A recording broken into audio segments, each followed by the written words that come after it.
The best thing you can do to keep your mascot looking great is to clean it regularly. As you probably know, mascots get sweaty, they can smell, so they need to be cleaned. We're going to show you some do-it-yourself cleaning techniques that cover most mascots, but we do suggest that you try to contact the manufacturer of your costume for the best advice on cleaning. We're asked all the time about dry cleaning mascots, and I'm really not a fan of it. There are many different chemicals and processes used in dry cleaning that can cause serious damage. So it's a good idea to avoid that route and clean it yourself or have it sent to a professional mascot company that knows what they're doing. Our mascot is what we refer to as a head and body mascot, and what that means is that he's got a head, a pair of gloves, an inner body to give him a big belly, a jumpsuit, a shirt, and a pair of feet. When you start cleaning, there's a few things you're going to want on hand. A wire and soft bristled pet brush that you can find at a pet store. These are used for fluffing the fur and a little bit of cleaning. Little rubbing alcohol wipes that you can find at the drugstore. A lint roller to help clean off fuzz and fur from any unwanted areas. And you also need 2 spray bottles. Fill one with cool water and another with warm water and about 1 teaspoon of detergent. Then the best thing that you can have for cleaning a mascot is a wet dry vacuum. Usually you can find these at a local home improvement store, and investing in this piece of equipment can't be beat when it comes to cleaning the head and feet of your costume, because it'll remove all of the water and allow those pieces to dry quickly and completely. Once you have all of your cleaning tools, gather up the items that can go into the washing machine. For our mascot, this is the shirt and jumpsuit turned inside out, the gloves, and the inner body. Now, when you wash the inner body, you will need to remove the tubing from the inside. So just find the spot where the tubing is connected and then guide it out of the rings or casing that hold it in place. Once that's done, it's ready to go into the washing machine.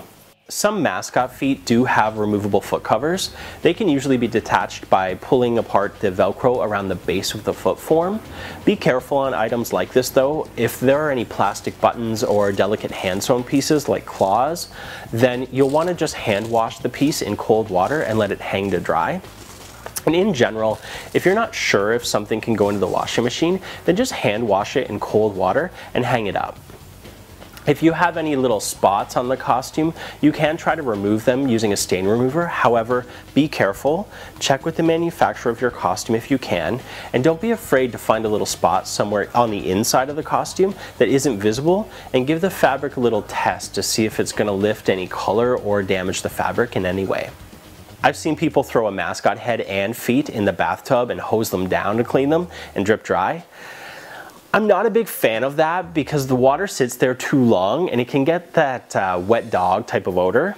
What we recommend is that you use your spray bottles and wet dry vac. You can spray the bottle with detergent on the head, rub that around a little bit to lather it up. You could also use your soft bristled brush to gently scrub a little bit. Then use the vacuum to remove as much of that soap as possible. From this point, continue to use your plain water bottle to spray the area over and over, alternating with your vacuum to rinse all of the soap and dirt from the head and feet. This step should be repeated many times, usually 5 to 6 times, to make sure you get all of the detergent out of the mascot head and feet. Once you're done with the spraying and vacuuming, we like to use these little alcohol wipes to go over any plastic features on the mascot to clean off scuff marks and get rid of any stubborn dirt. Now, an important note here is that you need to be careful that this won't take off any paint. Similar to the note about stain remover on the clothing, you should check with the manufacturer to make sure the paint is sealed, or find a small area to do a test on first. If you're really not sure and can't find a good test spot, then just play it safe and use a warm cloth with some soapy water to wipe down any plastic items. To clean the inside of the head, you should remove any padding that can be cleaned in the washing machine or by hand, along with the fan unit if your mascot has a fan in it. Then just use a warm cloth with your detergent spray and simply wipe down the inside of the head. Now keep in mind that this is how we clean our heads, which are all made from a closed cell foam on the inside, which creates a barrier and doesn't allow your breath and sweat to absorb into the foam. If the inside of your head has raw foam, usually an ethafoam or ester foam, then you can do your best to spray the inside repeatedly like we did on the outside of the head. However, I would recommend that you find out from the manufacturer if the inside of the head can be sealed to help prevent your mascot's head from smelling. With our mascot, his main fabric is what's called Antron fleece or Muppet fleece. That fabric can look a little too matted after a while, so a good trick to help fluff that up is to take a small piece of male Velcro and just gently roll it over the matted area so that the hook on the Velcro fluffs up the fleece. You should never brush this type of fabric.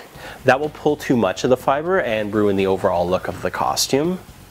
If your character has fur, after washing the fur can look a little matted together. So after it's dry, you want to take your wire pet brush and just gently fluff up the fur and make it look nice and new. Here's a great tip about Velcro. Over time it can get full of debris and lint and it won't close effectively. Use your wire brush on the male side of the Velcro to lift all of the debris out of it, clean it, and help it fasten better.